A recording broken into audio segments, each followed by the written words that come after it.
commencer notre prédication avec notre série Ayez confiance. Et donc aujourd'hui, on continue dans le 3e chapitre de 1 Thessaloniciens. Pourquoi Ayez confiance? C'est très simple. Si vous étiez là, on a vu dès le début que cette église est née dans le tumulte, dans des épreuves, dans des problèmes. Et puis après le départ un peu pressé de Paul, il y avait des gens qui sont venus pour un peu semer le doute. On a parlé un peu du doute tout à l'heure et comment parfois ça touche notre foi. Et donc Paul a écrit cette lettre pour vraiment encourager ces jeunes chrétiens à avancer, de continuer, de faire confiance en Dieu et en sa parole. Alors, de temps en temps, je reçois une question profonde. Elle n'est pas difficile, mais je dirais compliquée. Étant en France depuis plusieurs années, est-ce que l'Amérique te manque? Ou parfois c'est plutôt, qu'est-ce qui vous manque le plus des États-Unis? Oui, je suis américain, peut-être vous avez saisi un tout petit accent. Non, je rigole. Non. Ah. Alors, après la réponse toute évidente et simple, liée à la famille, aux amitiés, des amis, le thème revient bien sûr à la culture américaine. Donc, à une époque, une simple réponse à la question, c'était le pouvoir d'achat me manque, parce que pendant longtemps, des années, tout était moins cher, on pouvait acheter plein de choses facilement, mais j'ai l'impression que ce n'est plus le cas. Maintenant, toute la planète est chère, malheureusement. C'est comme ça. Mais à un moment donné, c'était un plaisir de pouvoir trouver des choses et d'acheter pas mal de choses. Souvent, on attendait pour les besoins, pour le retour aux États-Unis, pour acheter des choses. Mais bon, ça c'est des belles mémoires. Certes, il y a certains types de nourriture ou restaurants qui me manquent, mais en même temps, je mange très bien ici. La culture gastronomique ici est formidable. Donc, oui, certaines choses me manquent, mais en même temps, je vais bien, je mange bien. Voilà. Alors, quand j'y pense, je reviens à un certain type de magasin. Une catégorie très unique et spéciale. À une époque, il y en avait deux compétiteurs. Il y avait Borders et Barnes & Noble. Ce n'est pas forcément que la France n'a pas un tel magasin, mais c'est difficile à répliquer ou de faire semblant, surtout avec l'atmosphère qui se trouve dedans. Si ça vous aide, la version française serait le Furet du Nord, un peu Fnac, plutôt Cultura. C'est un grand magasin totalement dédié à tout ce qui est sur papier, imprimé sur papier. Donc vous pouvez imaginer calendrier, magazine, livres, tout. C'est incroyable. C'est un magasin dédié à tout ce qui est imprimé. Et donc, toutes ces choses, surtout des livres, mais il y a des produits incroyables, un choix qui est vraiment impressionnant. Alors, bien sûr, des livres prennent la plupart du magasin avec des catégories différentes et diverses, comme ce n'est pas possible. Alors, je m'arrête juste pour dire, si vous entrez dans un Barnes & Noble, il n'y a pas un Starbucks déjà dedans, c'est pas normal, d'accord? Donc, si ça vous aide à comprendre même l'ambiance dedans, mais ça, c'est autre chose. Un atout. Voilà, donc, on entre et il y a des livres, toutes catégories. Il y a la fiction, le non-fiction. Même entre les deux, fiction et non-fiction, elles partagent tant de similarités et des livres intéressants. Franchement, que ce soit la fiction ou le non-fiction, il y a tellement de rubriques et des classifications captivantes si vous aimez lire. L'horreur, des fans de Stephen King, des mystères, il y a les westerns, bien sûr la rubrique de la romance, la science-fiction, ou un mélange bizarre de la science-fiction et la romance. Il y a tout, hein, l'histoire. Si vous pouvez imaginer une catégorie, vous allez trouver un livre qui vous captive. Puis, il y a des livres pour l'auto-assistance. Bien sûr, il y a le côté bricolage et toutes les catégories diverses que cela implique. Si ça vous intéresse d'ajouter sur votre maison, vous pouvez trouver des livres pour vous aider à le faire, de construire une cabane pour votre jardin. Vous pouvez le faire si vous vous intéressez à la plomberie, l'électricité. Il y a tout est possible dans cette catégorie de faire tout chez vous, ou même des loisirs. Il y a des loisirs que je ne savais même pas exister, et puis j'ai vu des livres, des magazines pour expliquer comment faire ceci, faire cela. Mais chaque fois que j'y entre, chaque fois que j'y vais dans un magasin de Barnes & Noble, il me semble qu'il y a une partie du magasin qui devient de plus en plus grand à chaque fois. Il s'agit de l'auto-assistance par rapport à sa propre santé.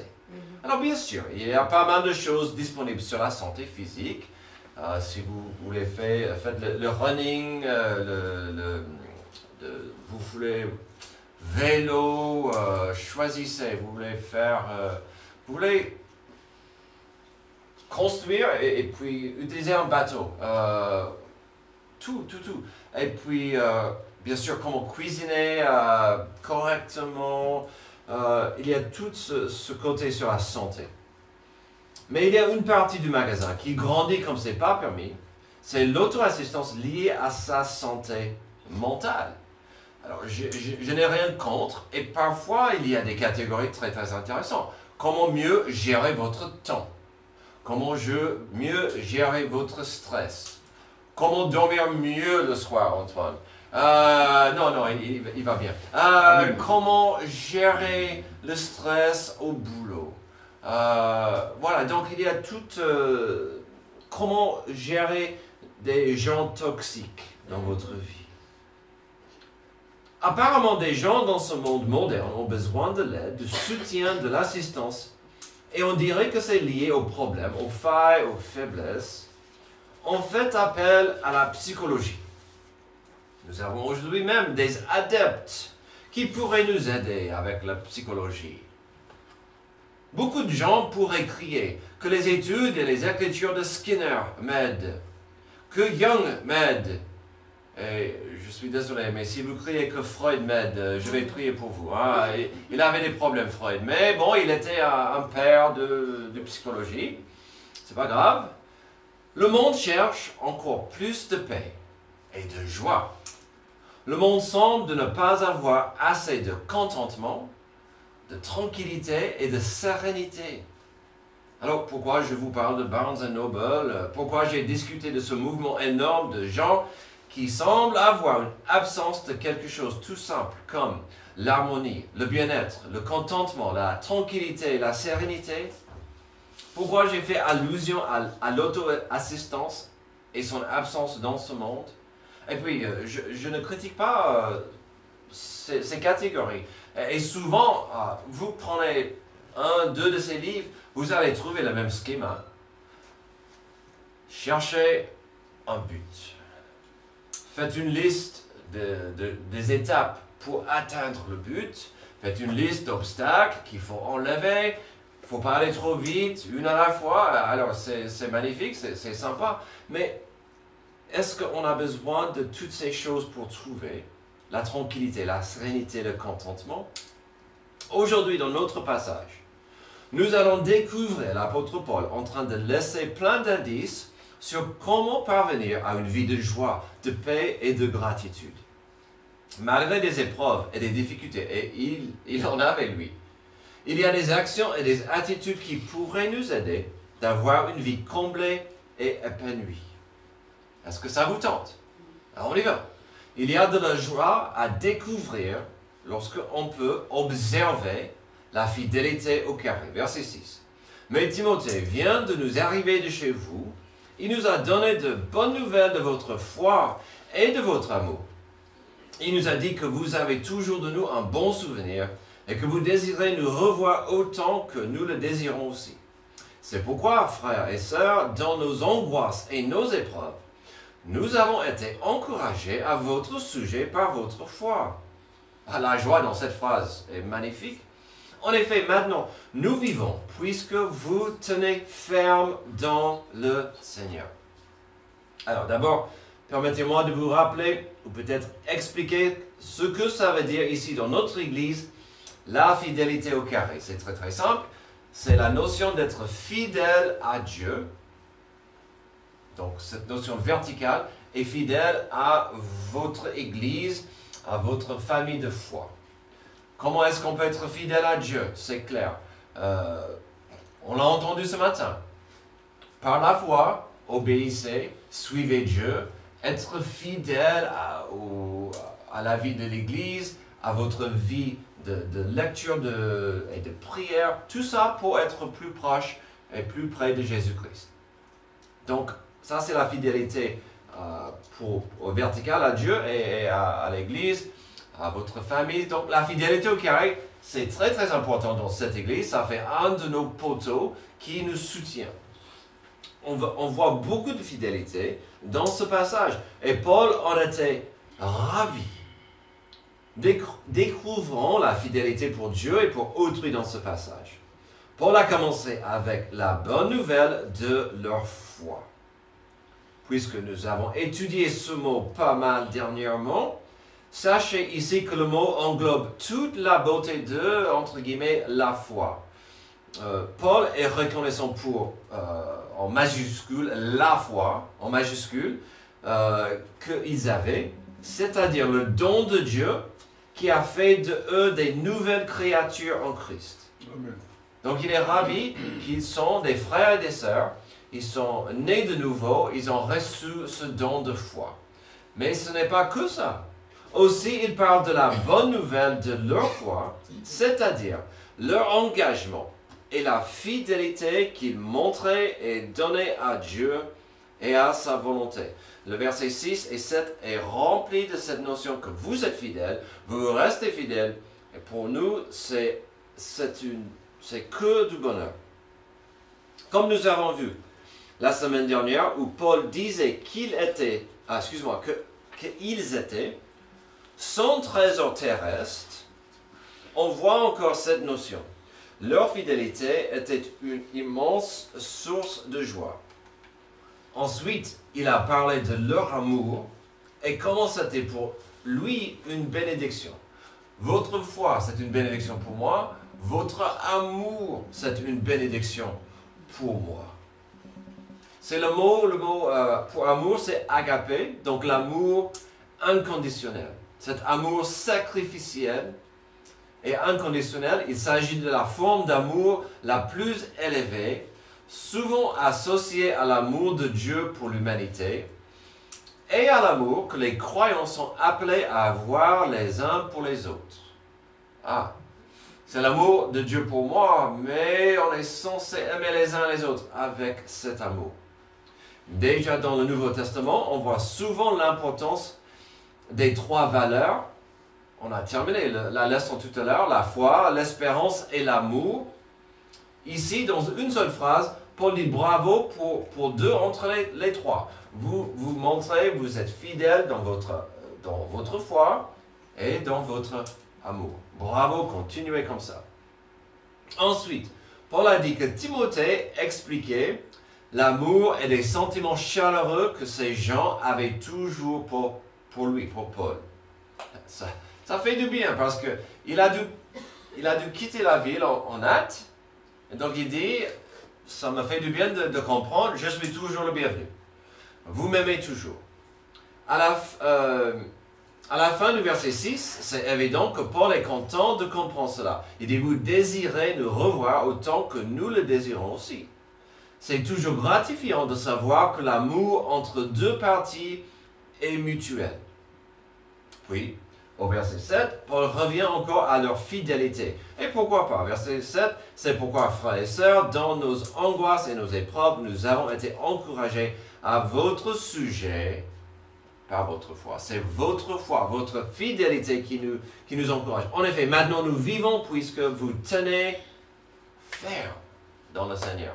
Vous restez, vous êtes enracinés, vous ne bougez pas. Vous avancez, mais ça c'est formidable. Vous le voyez? Votre foi nous inspire. Votre fidélité, votre fermeté est pour nous quelque chose qui nous remplit de vie, de souffle et d'encouragement. Puisque nous avons tellement vu des parallèles entre Paul, l'apôtre, et Paul, leur père spirituel, nous pouvons nous aussi faire des applications pour nous aujourd'hui. Croyez-moi quand je vous dis qu'en tant que pasteur, ma joie est immense de vous voir fidèle à Dieu et à cette famille de foi. Amen. Quand je vous vois fidèle à Dieu et à cette église, alors c'est plus facile pour moi de le voir le dimanche matin. Amen. Amen. Mais ça rend ma joie immense. C'est encourageant. Peut-être pas juste le dimanche, le mardi soir ou à un atelier. Hier, on a eu 2 activités différentes. Et à la fin de la journée, j'étais rempli d'espoir et d'encouragement de voir combien de vous, si vous n'étiez pas là, vous avez prié, vous avez été ravis avec nous pour ce qu'on essayait de faire. Mais vous pouvez imaginer l'inverse. En tant que pasteur, si un tel n'est pas là, ou un tel commence à rater plusieurs dimanches à la suite, c'est inquiétant. Pas parce que je suis méchant ou grincheux, mais parce que je veux le meilleur pour les brebis de cette église. Et donc, vous comprenez, c'est la fidélité compte pour quelque chose, surtout pour Dieu et pour cette église. La même chose est vraie dans une famille. Si un enfant commence à dire « Eh bof, je ne ferai pas ce que je dois faire, je ne vais plus écouter mes parents, je ferai ce que je veux, il n'y a plus de fidélité aux valeurs de la famille », ça fait du mal. Ça fait du mal. Il n'y a plus de harmonie et de paix. Et donc, la fidélité au carré est très très formidable et importante dans une église. Il y a de la joie à découvrir lorsqu'on peut observer cette fidélité.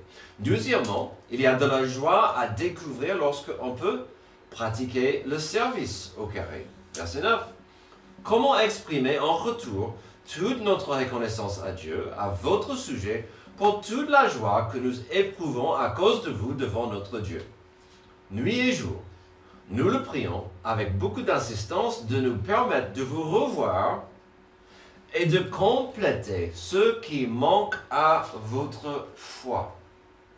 J'aimerais que nous ne rations pas que Paul est toujours joyeux et reconnaissant pour eux. Au verset 9, c'est évident. Qu'il soit parmi eux ou non, son attitude est claire, ils étaient pour lui une source évidente de joie. Vous êtes pour moi, même si on est absent, si on est ensemble, vous êtes pour moi une source de joie. Donc c'est pas mal comme une attitude d'un papa, d'un parent. Ensuite, au verset 10, il a hâte, même une attitude d'allégresse avec la notion qu'il pourrait se revoir dans un avenir proche. Ah, ça c'est l'amour. J'ai hâte de vous revoir. J'ai hâte de passer du temps avec vous et ça m'a fait du bien de comprendre que c'est pareil pour vous. Même si toute cette joie et positivité est encourageante de voir, ce n'est pas la clé de ces 2 versets.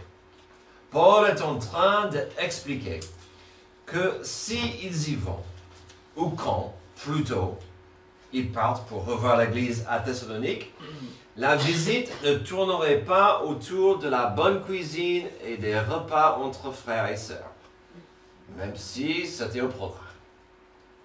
La visite ne serait pas organisée autour de la fraternité et des moments amicaux et conviviaux, même si c'était au programme. Non, la clé c'est de servir l'église. Et ça c'est clair à la fin du verset 10. Nuit et jour, nous le prions avec beaucoup d'insistance de nous permettre de vous revoir et de faire quoi? Compléter ce qui manque à votre foi. Est-ce que c'était osé de sa part de le dire? Pas du tout. Qu'est-ce qu'il voulait dire par compléter ce qui manque à votre foi? Si vous vous souvenez, comme j'ai dit tout à l'heure, l'Église est née dans le conflit et le chaos, et malgré un début promettant avec des gens qui venaient à Jésus, l'équipe devait fuir. Donc forcément, il y avait une Église naissante, remplie de jeunes disciples, mais il leur manquait beaucoup d'enseignement. Il leur manquait beaucoup d'enseignement. Paul le savait et il comptait sur leur compréhension des choses. Ces gens devaient grandir dans la foi et ça impliquait de l'enseignement, d'être suivis, d'être formés. Paul a pu faire des disciples, mais il n'a pas pu rester pour former des disciples. Et donc, il comprenait, et ces gens comprenaient, qu'il y avait un besoin immense de plus d'enseignement, plus de formation, plus de temps d'enseigner la doctrine, les enseignements de Jésus, tout. Cette Église avait besoin de plus. Et donc, je dirais, où en sommes-nous aujourd'hui? Est-ce que sur le plan d'être un disciple, est-ce que tout le monde est déjà accompli? Je ne suis pas déjà accompli, je suis un disciple de Jésus. Je dois toujours avancer avec Jésus. J'ai plein de choses à apprendre, intellectuellement, dans mon cœur, émotionnellement. Le chemin de la sanctification est long. Et c'est pas facile, mais on doit toujours être prêt. Et Antoine l'a dit tout à l'heure, et il le dit souvent, il faut être fidèle aux ateliers, aux réunions, aux activités de l'Église. Pourquoi? Parce que c'est là où on apprend, des uns des autres, mais aussi de la parole. Et donc, je vous encourage de pratiquer le service. Paul voulait servir. Mais c'était clair, le service, ce dont ils avaient besoin, c'était l'enseignement. Mais ça nous encourage. On est tous appelés à être serviteurs. On peut tous servir dans cette église, mais aussi dans nos familles, dans nos quartiers, dans nos villes. Où en sommes-nous aujourd'hui avec le service à Dieu et le service à notre prochain? Il y a de la joie à découvrir lorsqu'on peut observer la fidélité au carré et pratiquer le service au carré. Maintenant, vous pensez peut-être de savoir notre troisième point. Il sera forcément l'amour au carré. Mais je prêche ce que je vois et ce que je trouve dans un passage. Donc, finalement, ça ne sera pas l'amour au carré, mais quelque chose de magnifique et merveilleux quand même. Il y a de la joie à découvrir lorsqu'on peut, troisièmement, prier sa volonté. Les grands esprits se rencontrent. Il y a 30 minutes, Antoine nous a posé la question. Est-ce que nous comprenons c'est quoi la volonté de Dieu? C'est quoi la volonté de Dieu? Est-ce qu'on comprend la volonté? Ici, nous trouverons une prière de Paul. Ça se voit assez vite. Il change sa manière de communiquer. Il va pivoter dans une magnifique prière qui englobe tout le monde. Vous allez le voir, dans cette prière, il va parler de lui-même, il va parler de Dieu, il va parler de cette église. Cette prière va toucher tout le monde, son groupe, des gens. Enfin bref, il va prier la volonté de Dieu. Alors quand vous ne savez pas quoi prier, priez la volonté de Dieu. Voulez-vous voir cette prière de Paul? On y va. D'abord, dans le verset 11, il va demander la volonté de Dieu pour ce projet de retourner chez eux pour cette visite importante. Que Dieu, verset 11, que Dieu lui-même, notre Père et notre Seigneur Jésus-Christ dirige notre parcours jusqu'à chez vous.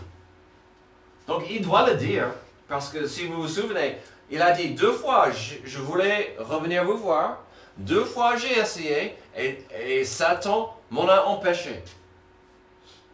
Alors, pour ce 3e effort, il dit que Dieu bénisse ce projet, que Dieu bénisse mon effort, parce que ce n'est pas donné, ce n'est pas automatique que j'arrive. Que Dieu bénisse ce projet, pour que je revienne chez vous.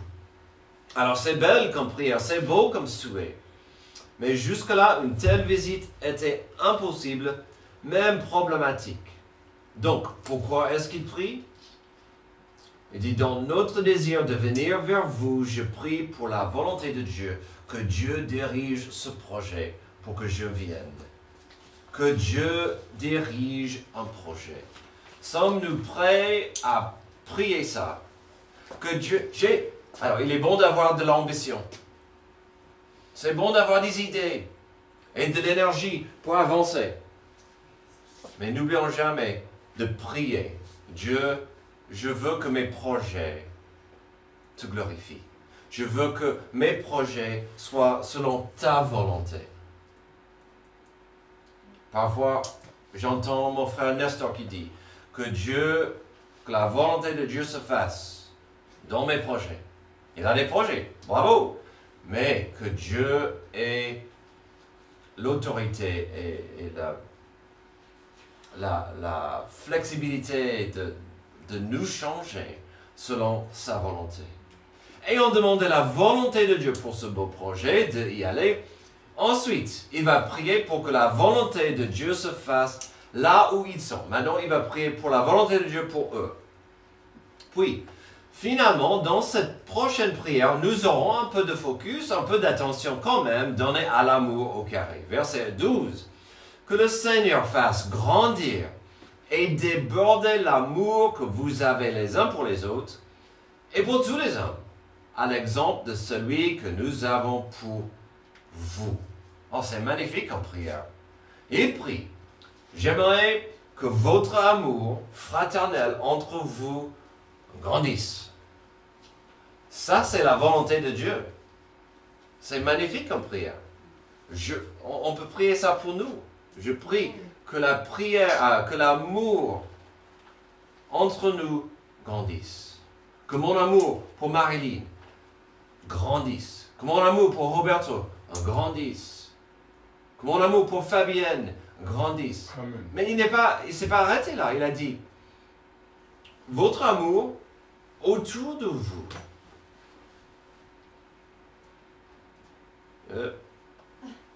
Voilà. Votre amour les uns pour les autres et pour tous les hommes. Oh! Et donc, que mon amour pour mes voisins grandisse. Que mon amour pour Monsieur le maire grandisse. Que mon amour pour Sacha, non, il est mon frère déjà, mais que ça grandisse. Que mon amour pour les gens que je ne connais pas bien. Ah, ça c'est compliqué parfois. Mais c'est clair que notre amour, que votre amour grandisse. Il dit à l'exemple de l'amour que nous avons pour vous. Ici, oui, à l'exemple de celui que nous avons pour vous. Il dit notre amour. Notre amour pour vous est magnifique et fort. Je veux que votre amour soit pareil. Il veut voir la volonté de Dieu pour eux vis-à-vis de l'amour. Certes, la plupart de ce qu'il dit sur l'amour, c'était lié à l'amour pour son prochain et moins sur l'amour pour Dieu. Mais en même temps, cet amour est plus compliqué, je trouve, et difficile parfois d'aimer notre prochain comme nous-mêmes.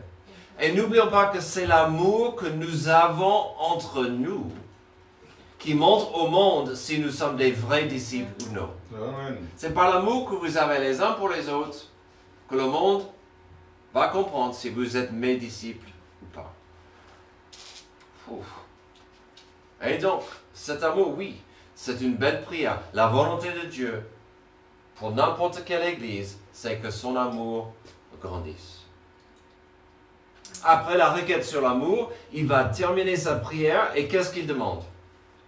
La volonté de Dieu pour eux, forcément. Quelle est la volonté de Dieu pour nous? On verra ça tout de suite, mais je vous donnerai un indice. Il s'agit de la sanctification, le processus de devenir plus comme Jésus-Christ. Voyons ça au verset 13.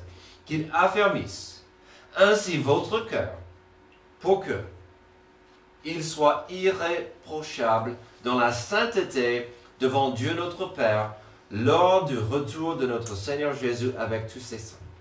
Amen. Qu'il affermisse ainsi votre cœur pour qu'il soit irréprochable dans la sainteté. Tout à l'heure, Antoine a suggéré que la volonté de Dieu pour nous, c'est l'obéissance par la foi. Est-ce que c'est pas la même chose? Amen. D'être irréprochable dans la sainteté? D'être obéissant par la foi? Amen. C'est bien lié. Encore le mot, donc la sanctification.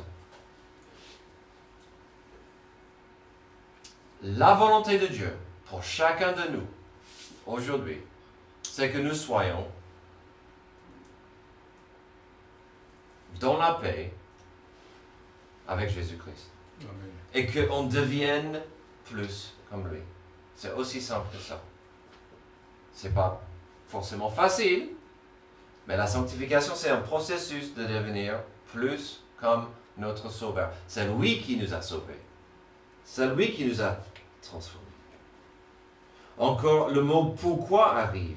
Pourquoi devrais-je m'intéresser à la sainteté et de devenir plus comme Jésus? À la fin du verset 13, la raison est très claire. C'est parce que Jésus revient un jour. Lorsque ça arrive, va-t-il nous trouver dignes et fiers de lui? Si on savait, sans faute, que Jésus revient en 3 mois, est-ce que ça changerait ma fréquence à l'église ou aux ateliers de l'église? Jésus revient en 3 mois. Est-ce que ça changerait la fréquence que je parle de Jésus ou invite des gens à l'église? Est-ce que ça changerait mes habitudes quand je suis anonyme, en trafic ou sur le web? Jésus-Christ revient. Mais c'est une compréhension intellectuelle qui parfois est rangée très bas sur la liste de choses que je connais. Oui, Jésus revient. Mais ça, c'est sur une liste de choses à voir plus tard. Paul a prié la volonté de Dieu pour eux. Ironiquement, dans cette prière, nous pouvons facilement trouver l'importance de nos 3 poteaux. Dans cette prière, dans ce passage, on peut facilement voir l'importance de l'amour au carré. Aimer Dieu profondément et d'aimer mon prochain pratiquement. Le service au carré, de servir Dieu avec mes compétences, avec mon obéissance, avec mon temps. Et la fidélité au carré, d'être fidèle à Dieu, d'être soumis à lui chaque jour, comme on a entendu tout à l'heure, de vouloir suivre la volonté de Dieu implique une soumission quotidienne. De dire, pas ma volonté, mais la tienne. Amen. Et ça, c'est une fidélité qui n'est pas automatique. Je pourrais vous encourager de mieux aimer, de mieux servir et d'être plus fidèle. Mais si vous n'êtes pas disposé à suivre Dieu, vous allez rater ces bénédictions profondes. Puis, il y a la notion forte de l'importance de prier la volonté de Dieu pour quelqu'un d'autre. Ne ratez pas ce que Paul a fait ici. Il a prié la volonté de Dieu pour ceux qu'il aimait. Il a prié la volonté de Dieu pour d'autres personnes. C'est magnifique ça. J'aurais du mal à être toujours en harmonie avec d'autres personnes. J'aurais des problèmes parfois, des conflits avec d'autres personnes. Tout à l'heure, on a entendu l'importance de pardonner les gens. Oh, mais si vous avez du mal à pardonner les gens, priez la volonté de Dieu pour la personne. Et quand je dis prier la volonté de Dieu, je vous demande de peut-être sauter certains psaumes où David a prié Dieu, écrase mon ennemi, qu'il soit mort, que les éclairs, tonnerres du ciel tombent sur lui. Non, priez la volonté de Dieu pour vos ennemis. Et vous verrez, au fur et à mesure qu'ils ne sont plus vos ennemis. Parce que vous priez la volonté de Dieu. Et c'est quoi la volonté de Dieu pour vos ennemis? Qu'ils soient plus comme Jésus. Oui. Aujourd'hui, dans notre passage, nous avons suivi Paul sur un chemin joyeux. Malgré ses problèmes, malgré ses soucis, malgré ses épreuves, Paul a trouvé un épanouissement profond sur le chemin d'observer la fidélité dans les autres, de pratiquer le service pour les autres et de prier la volonté de Dieu pour autrui. Nous avons commencé ce matin avec l'idée que parfois l'être humain dira qu'il a besoin de l'aide. Peut-être d'un psy, peut-être des idées ou des concepts de la psychologie. Aujourd'hui, un coaching peut aller loin pour aider des gens dans des domaines différents. Et si ce n'est pas un coach, parfois certains médicaments peuvent aider des gens à mieux maîtriser certains soucis. Et on aura toujours besoin de certaines choses comme le café et le chocolat pour nous aider à naviguer et faire face aux problèmes. Amen, amen. Puis il est clair que certaines choses sont très utiles pour nous. Un peu de sport, de prendre de l'air, d'être exposé au soleil quand c'est possible. Mais ici, la parole nous rappelle que dans un monde brisé, il y a d'autres possibilités, d'autres solutions pour trouver du bonheur. D'apprécier l'amour de Dieu, puis d'en partager au maximum. Tout cela dans une attitude de prière, afin de voir la volonté de Dieu arrive autour de nous. Prions. Merci Dieu pour ce passage qui nous rappelle l'importance de prier pour autrui, de vouloir le meilleur pour autrui, qui est ton amour, qui est ton pardon, qui est ta paix. Aide-nous à partager cette magnifique nouvelle de ton amour, de la réconciliation possible et le monde de paix et de fraternité qui est disponible grâce à toi. Aide-nous à vivre avec la réalité que tu reviennes. Aide-nous à aimer les uns les autres comme tu nous aimes. C'est dans le nom de Jésus que je prie. Amen. Amen. Je vous invite